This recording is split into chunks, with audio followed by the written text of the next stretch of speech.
Welcome everyone. Welcome to another one of our videos and to our channel. This Monday afternoon just hit a little bit past noon here, and today we're going to talk about Palantir Technologies, PLTR. We'll cover our near-term and long-term price predictions, and we'll cover news that will affect the stock. Then we'll cover the Delta Greek of Palantir as well. The Delta Greek. And I'll show you step by step on how to see that on Merrill Edge. Now, if you don't know what the Greek is and the Delta is, I did a video on it yesterday. Just click the money icon below this video, anywhere on there, and go back to that video and watch that video so you can learn about the Greeks, just in case if you're going to buy calls or any type of options or anything like that against any stock whatsoever. It'll give you a little bit of a foundation of what that means. Why does the price move so much? Or why does the price move so little? Some stocks, they move very little because of the deltas and because of the Greeks. Other stocks, they move even greater. We're doing the first of 5 series. We did it this past Sunday. If more and more people want to know more about that stuff, I'll do another video on the second Greek next Sunday. And then we're going to do a covered call trade on PLTR, because ours got called away over the weekend, and I'll show you those positions. And now we're doing very good on our weekly profits. You'll find out how much we made for last week as well, and how much we made so far this month. And then we're on track to get our 3% return for this month as well. Okay, if you're new to our channel, please click the money icon below and watch some of our past videos. I got over 90 plus out there. Click the like buttons to help the algorithm so other people can see our videos, and subscribe so you can get future content and you can find out where our stocks go. If we're making money or if we're losing money, you will find out, because we show everything on the video. We're going to watch this video first. I always like watching this one here. Let's play a little bit of this. Just found out you've added to. Can you tell our viewers why you added rather significantly to your stake in Palantir? Yes, they reported yesterday, and the stock was down on the report. It's interesting to listen to the CEO. He was speaking our language. He essentially said to investors, we are playing in a massive space here, and we're going to invest aggressively now in order to capitalize on the exponential changes that are taking place here. So if you are short-term in your focus, you probably don't want to spend too much time investing in Palantir.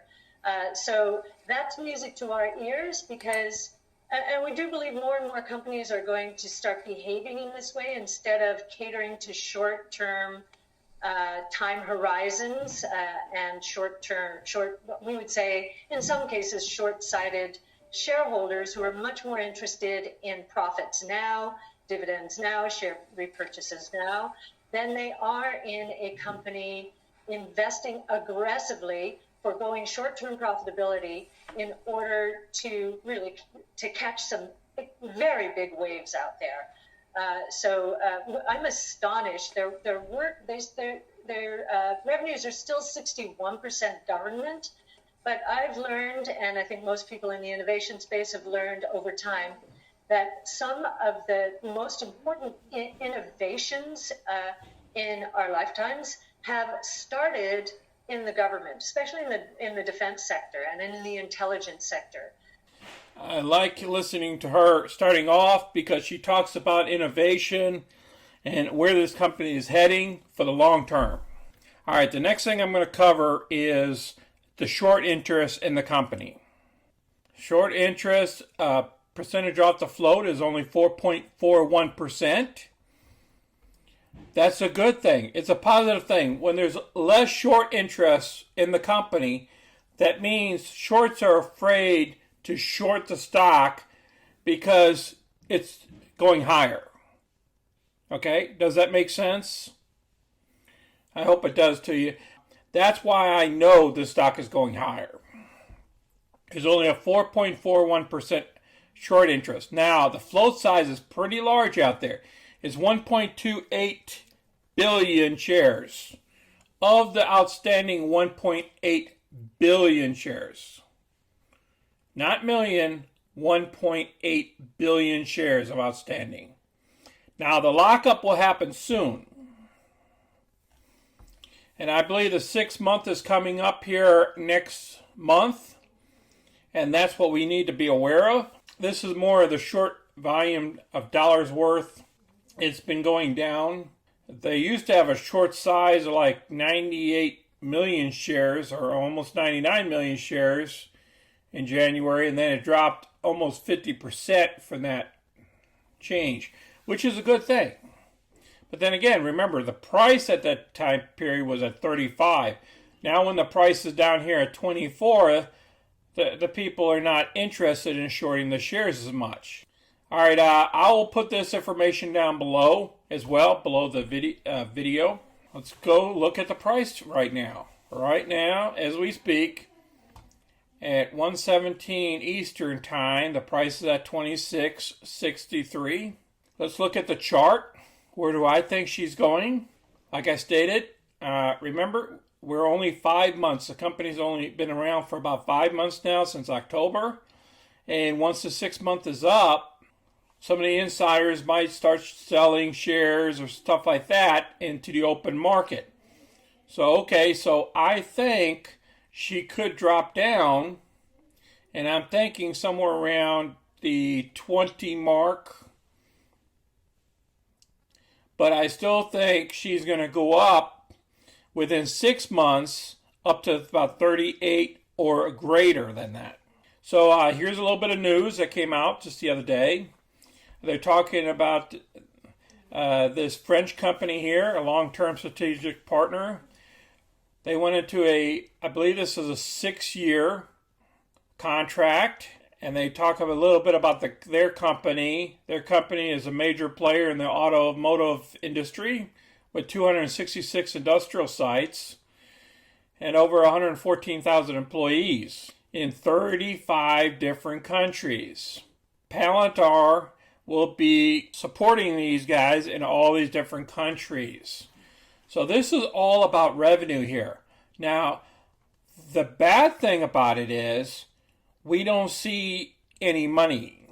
We don't see in the first year, or we project earnings off of this or anything like that, or any extra earnings.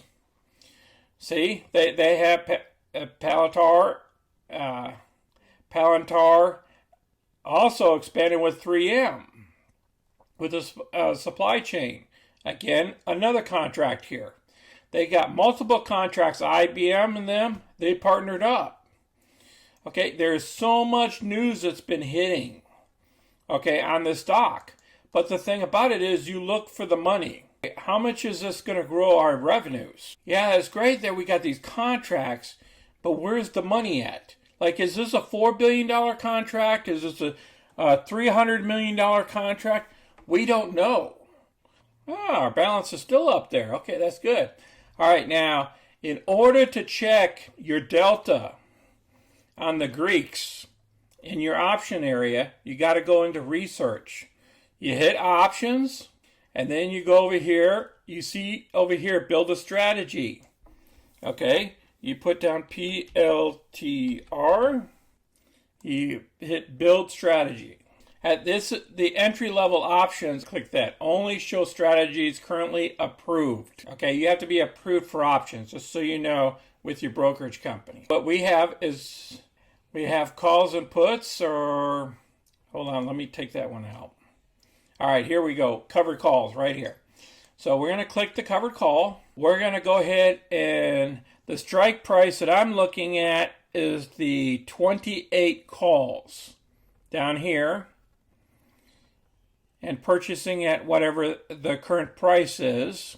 Return, if called, you would get a 7.20% return. If on change, you get a 2% return from the premiums. So, okay, they're showing your maximum gains, maximum losses, and all that stuff in here. You know, the bid and ask price of both the option down here and the price of the stock. Okay, then you hit this little diagram thing, not the trade, but this little diagram thing. Then it's going to show you where your break-even point is in the strategy. Okay, these are great tools. Then you click over here, view chart as a table. So down here, you'll have all your Greeks, your delta, your gamma, your theta. It's called theta. I'm gonna pronounce this right by the time I do the video.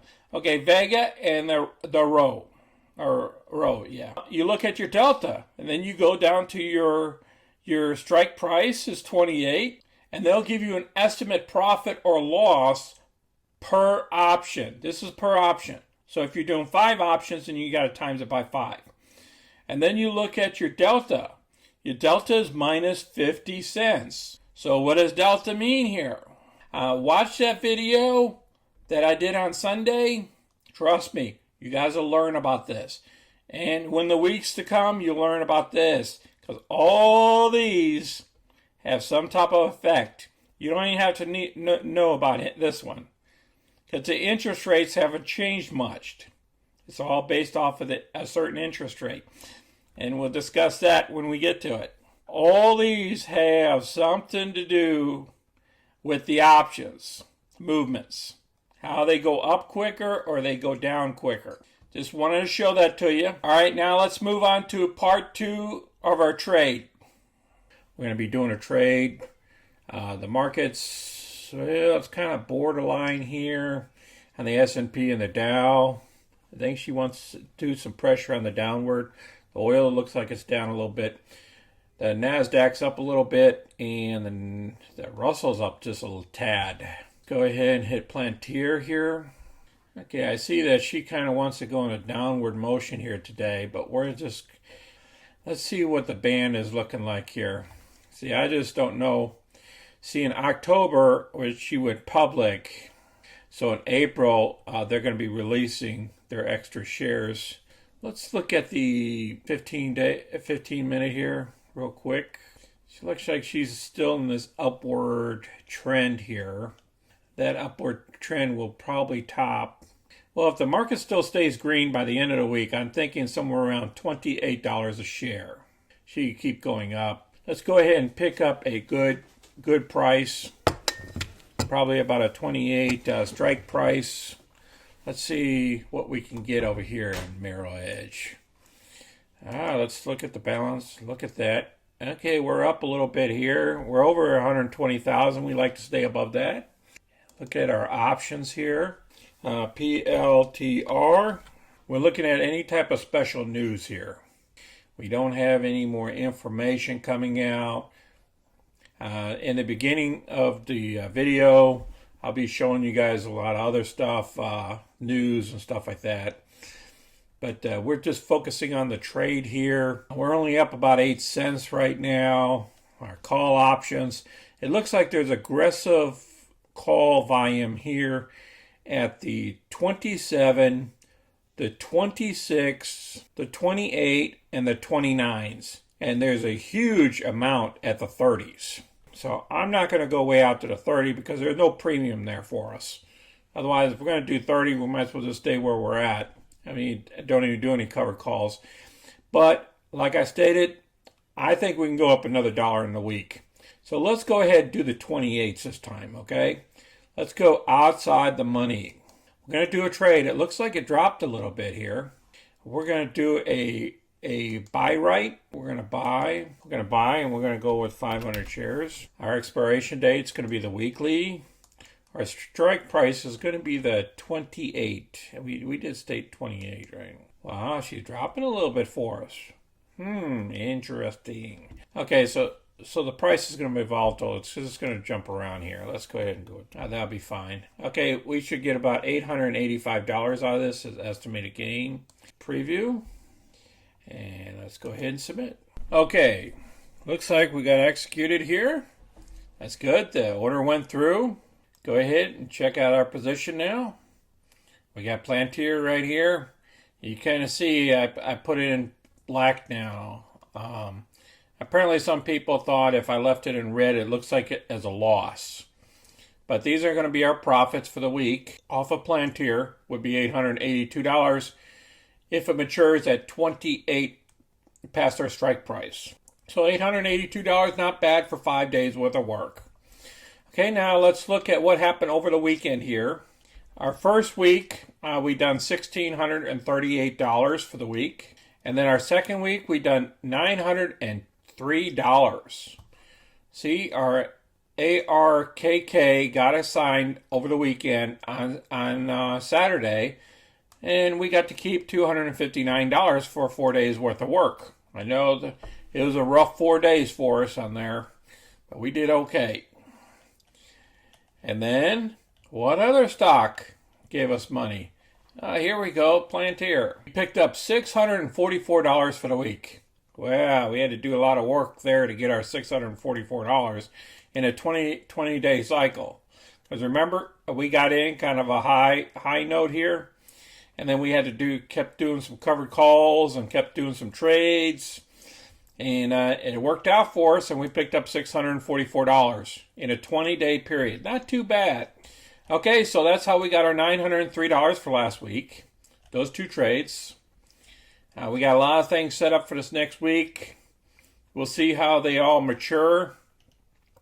I had to square away Rocket because I put the wrong strike prices in here from what our trades are. And I reset everything, so it looks like, we're going to be picking up some pretty good money if Rocket goes to $30 this week. We'll pick up an extra, $2,200 for the week? So we'll just see what happens here. Appreciate you guys watching my video. Share these videos with others, and please click our like buttons and subscribe so you can get future content. You're going to see these future trades and see what happens to these trades.